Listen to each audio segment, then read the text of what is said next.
Banyak orang tidak paham tentang, saya mulai dulu dengan definisi pernikahan. Dan ini sudah terbit dalam bentuk DVD manajemen rumah tangga Islami. DVD saya bisa dicari, insya Allah ada. Teman-teman Wisol terbitkan, dan juga kalau tidak salah waktu tabligh akbar saya sempat titipin di sini. Mungkin di masjid masih ada. Kalau enggak nanti kalau ada yang pesan bisa insya Allah saya bawain pada pertemuan yang akan datang. Intinya, saya sebutkan di situ ada tujuan, ada definisi pernikahan. Banyak orang berumah tangga tidak tahu apa definisi pernikahan. Di dalam Islam itu ada definisinya. Pernikahan dalam Islam adalah penyatuan dua lawan jenis anak Adam dalam sebuah ikatan ritual agama yang menghalalkan hubungan biologis di antara keduanya, serta menyatukan antara kedua keluarga, kedua pasangan, suku dan negara. Itu definisinya. Saya bagi menjadi 3 potongan. Pernikahan dalam Islam adalah penyatuan antara dua anak Adam, dua jenis, ya, dua lawan jenis dari anak Adam, laki-laki dan perempuan. Dari definisi ini keluar tidak boleh nikah sesama jenis. Nggak ada homoseksual, nggak ada lesbian. Adanya laki-laki dan perempuan. Murni, laki-laki full, perempuan full. Semuanya. Yang tengah-tengah nggak diterima dalam Islam. Banci, lesbian, homoseksual nggak ada dalam Islam. Ditolak semua. Dosa besar, hukum. Nggak boleh, penyakit. Nabi SAW menyuruh seorang banci yang pernah duduk di sekitar para sahabat, lalu Nabi SAW dengar, lalu Nabi mengusir, mengatakan keluarkan orang ini dari Madinah, dianggap penyakit, nggak boleh ada. Kemudian dari anak Adam, berarti tidak boleh seseorang muslim menikah kecuali kepada manusia, tidak boleh nikah sama jin, nggak boleh melampiaskan biologis dengan hewan, sama manusia. Dalam satu ikatan ritual agama yang menghalalkan hubungan biologis di antara mereka. Jadi ini ibadah. Pernikahan adalah ibadah. Kalau anda yang hadir sini sudah menikah dan belum niat ibadah waktu itu, hanya karena ajakan teman, hanya karena suruhan orang tua, hanya karena kebetulan suka, itu semua tidak ada dalam Islam. Tidak ada.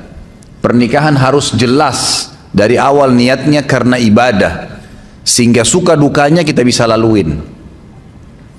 Yang menghalalkan hubungan biologis di antara keduanya, memang tujuan pernikahan 50%, 70% hubungan biologis. Allah sudah bebankan. Munafik orang mengatakan tidak butuh lihat lawan jenis. Kita butuh lihat, butuh ngobrol, butuh pegang, butuh cium, butuh curhat, butuh berhubungan jima, hubungan biologis. Itu fitrah. Kalau ada orang tidak butuh ini, dia keluar, abnormal, bukan orang yang normal. Tidak ada di situ dia. Dia keluar dari batas normalnya. Tapi kalau dia normal, maka manusiawi sekali dia membutuhkan itu. Tapi Allah Subhanahu wa ta'ala mengajarkan kita caranya dengan akad nikah. Hanya 5 menit. Si wali mengatakan saya nikahkan kamu sama anak saya Fulan bin Fulan. Kemudian si laki-laki mengatakan saya terima, selesai. Sah pernikahannya, hubungan biologisnya juga sah. Lalu dikatakan akan menyatukan keluarga kedua pasangan. Jangan antum menikah targetnya hanya pasangan kita. Kalau kita menikah, tanda kutip kita juga menikah, tanda kutip ya, kita juga menikah dengan keluarganya. Harus siap, ada ipar, ada mertua. Banyak orang ribut sama mertuanya, ribut sama iparnya karena dia tidak siap. Dia cuma mau pasangan hidupnya saja, eksklusif. Iparnya datang gak dibukain pintu. Suaminya mau bakti sama ibunya, cemberut. Dosa dia. Gimana caranya? Hukum syar'i tidak bisa diubah. Ini bukan hukum rimba. Hukum Allah pencipta langit dan bumi. Laki-laki tetap wajib bakti sama orang tuanya sampai dia mati. Dianya mati. Kalau orang tuanya mati atau hidup, tetap wajib dia bakti. Tidak boleh istri menjadi penghalang suaminya untuk ketemu ibunya, bakti, ngantarin makanan, ziarah kuburnya kalau mati. Nggak boleh, haram. Dia harus dukung. Banyak istri bangkang dalam poin ini, sampai seorang anak berani bangkang dengan orang tuanya.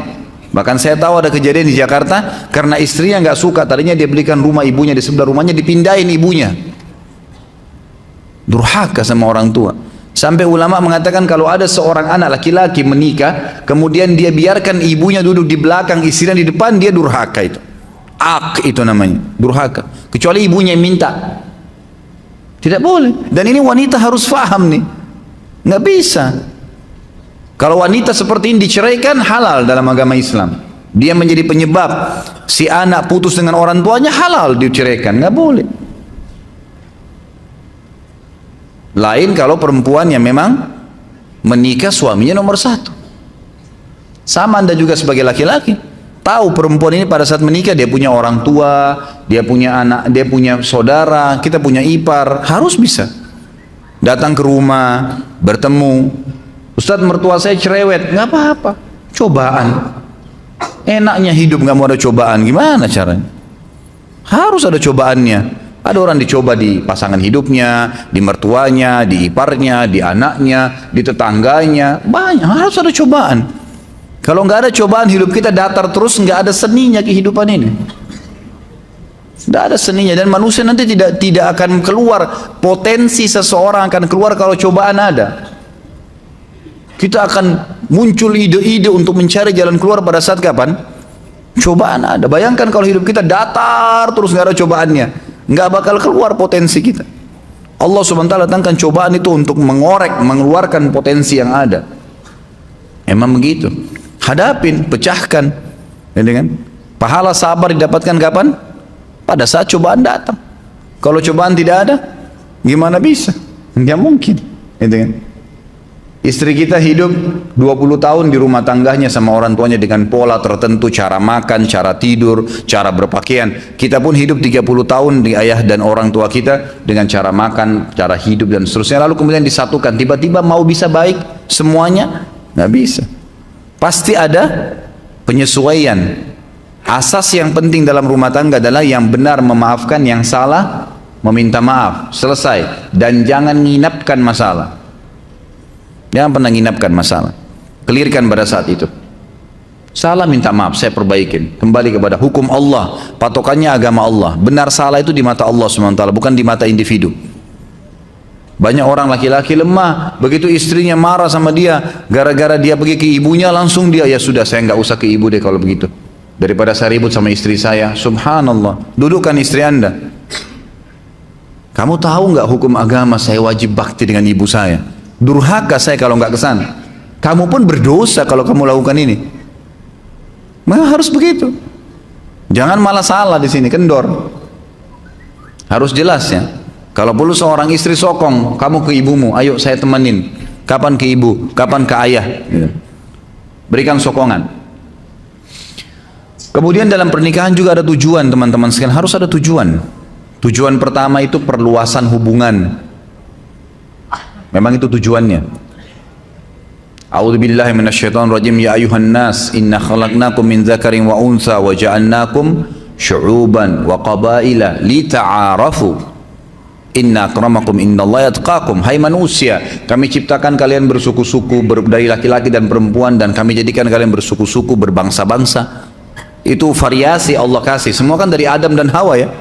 Kenapa ada orang Arab, ada orang Melayu, ada orang bule, ada orang Afrika, suku-sukunya banyak. Ya Allah sengaja buat variasi itu untuk kalian saling kenal, mengenal. Kata ulama tafsir, dengan pernikahan tahu tradisi makanan ini, pakaian ini, terusnya.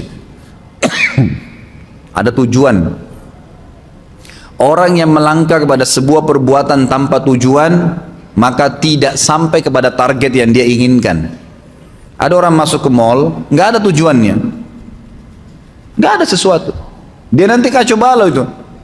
Belanja sembarangan, beli makanan sembarangan, habisin uang percuma, buang-buang waktu, nggak ada tujuan. Nggak bisa. Dalam Islam harus ada tujuan. Saya ke masjid mau sholat, tujuannya sholat, jangan pikirin yang lain, udah. Lagi mau belanja sesuatu di pasar, memang tujuannya beli sayur, beli tempe, beli segala, beli itu. Ibu-ibu jangan singgah beli daster. Nggak boleh, harus tujuannya jelas. Kalau enggak kemana-mana tuh nanti. Tujuan harus ada. Kita kerja di satu perusahaan, tujuannya ada target. Orang kalau cuma sekedar ya kebetulan supaya saya kerja deh, nggak bakal meningkat prestasinya, nggak bakalan. 10 tahun begitu terus jabatannya. Tapi kalau ada tujuan, tujuan saya masuk di sini apa nih? kelas tertingginya dalam target di perusahaan ini apa? 1, 2, 3, 4, 5 jenjangnya. Target saya 2 tahun saya sudah harus sampai di tingkat yang kelima. Harus ada target. Nggak bisa, dan itu dengan tujuan kita masuk ke situ. Tujuan berumah tangga ada. Perluasan hubungan. Kita akan kenal keluarga istri, keluarga suami, jaringannya lebih luas. Yang kedua, tujuannya itu keturunan. Kalau ada laki-laki yang melamar akhwat di luar, di belakang sana bilang, saya mau nikah sama kamu tapi nggak mau punya anak ya, tolak langsung. Nggak ada ceritanya itu. Tujuan pernikahan dari mana kita bisa mendapatkan keturunan? Allah SWT jadikan hubungan biologis itu satu-satunya jalan untuk berlanjut generasi manusia. Yazra'ukum fi, kata Allah. Dengan pernikahan itu Allah jadikan kalian berkembang biak di situ. Memang begitu, tujuannya ada. Yang ketiga, ketentraman. Nikah butuh ketentraman. Cari orang yang akan jadi pasangan kita yang buat ketentraman, dan itu hanya satu. Poinnya supaya bisa tentram, cari agamanya. Imannya ada. Kita sudah tahu semua itu, maka agamanya didahulukan. Bagaimana agamanya dia? Kalau weekend, kalau liburan, kemana ya? Oh, saya ke majelis ta'lim ini. Oh, saya hadir di pengajian ustadz ini. Oh, saya kalau weekend ke karaoke. Saya ke pantai di Ancol duduk dengan sama teman-teman. Oh, saya main gaple. Udah jelas. Nggak ada ketentraman, mustahil. Karena habis nikah dia akan buat sama itu. Dia akan buat sama. Perempuan yang nikah sama playboy asalnya sebelum nikah, jangan heran kalau dia selingkuh setelah nikah. Wajar itu. Laki-laki yang menikah dengan wanita yang tidak pakai jilbab, jangan heran kalau setelah menikah dia tidak pakai jilbab, atau dia tidak sholat, atau memang dia pernah bohong, ya dia akan bohong. Itu tradisi dia. Cari orang yang bawa ketentraman, dan itu patokannya adalah agama. Dan yang keempat, tujuan pernikahan adalah menjalankan perintah Allah dan Rasulnya. Di ibadah diniatkan untuk itu. Kata Nabi SAW, an-nikahu sunnati wa man raghiba an sunnati falaysa minni. Siapa yang menikah itu adalah bagian dari sunnahku, siapa yang menolaknya maka bukan siapa yang menolak sunnahku maka bukan dari golonganku. Jadi ada tujuan-tujuan. Di antara substansial tujuan pernikahan yang kelima adalah memenuhi hubungan biologis, kebutuhan biologis. Itu tujuan memang. Tujuan kita menikah memang untuk melampiaskan biologis, untuk ngobrol, tatap-tatapan, ciuman, pegang, hubungan biologis, bahkan digantungkan pahala besar. Boleh nggak pacaran Ustaz? Boleh, setelah akad nikah. Sebelum akad nikah nggak ada pacaran dalam Islam. Bagaimana caranya saya kenal dia? Banyak orang sekarang begitu. Harus periksa tai lalatnya perempuan itu di tangannya ada nggak? Lihat rambutnya seperti apa, dan beragam macam alasan. 3 rahasia penting dalam agama untuk mengenal konsep ta'aruf dalam Islam: kenali fisiknya, kenali keluarganya, kenali lingkungannya. Titik, selesai. Fisik sesuatu apa yang kita menarik nih? Kata Nabi SAW, lihat dari lawan jenis yang kamu nikahi sesuatu yang menarik buat kamu. Apa saja? Alisnya, warna kulitnya, sesuatu di wajah dan telapak tangan yang jadikan patokan. Sudah selesai? Oh iya, ini mungkin masuk di kriteria saya. Baik, cukup. Kemudian masuk yang kedua, ke keluarganya.